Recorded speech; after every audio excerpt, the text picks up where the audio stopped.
think about what is best about our country.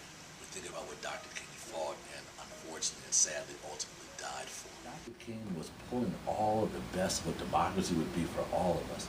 Equal opportunity for all, as our Constitution says.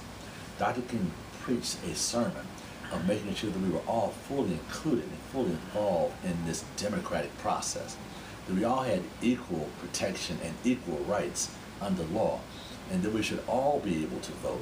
So Dr. King was really the face of the best of what our democracy for all Americans, regardless of our race, gender, ethnicity, and national origin, would mean to any of us, but the best of what that is for all of us. Well, I've been around a little while. My first memory of Dr. King actually goes back to the 60s when I was just a little boy. I still remember the discussions in the newspapers, of course the discussions and the images of Dr. King that came through our black newspapers. In those days, the daily papers just didn't do a fair or just job of representing what Dr. King was all about, but thank God for those African-American newspapers that covered the work that he did all over the country. So I remember those images of him looking so proud and so convicted about the issues of justice for all people, standing at that pulpit or in that rally, raising the concerns of justice for all Americans. I remember that well. The King believed that there was no need for a membership-based organization because we already had one. In Dr. King's words, we already have one in the NAACP. So much like then, now we see ourselves as ground troops and those that are securing that vision and that dream. Keep in mind, Dr. King often talked about the youth arm of the SCLC, which was SNCC, the Student Nonviolent Coordinating Committee. And those were high school and college students. They were working during that time to help move them moving forward.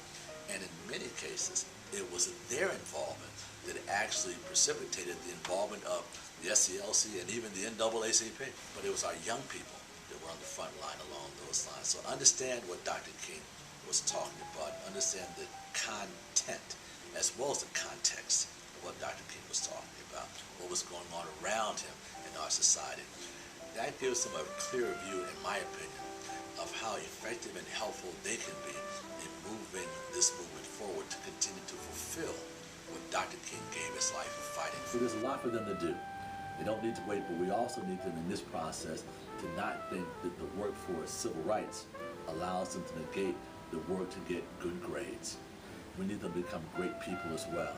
We need to become as knowledgeable on the issues so they can become good fighters for civil rights as Dr. King was too.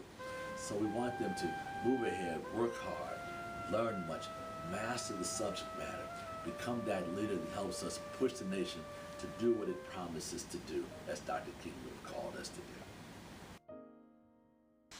Think about what monuments are all about. They're to remind us of what it is our nation has to do by pointing out what we had to go through. A monument on the Mall is actually representative of such important and crucial values for Americans. It's something that just makes me stand up and want to cheer.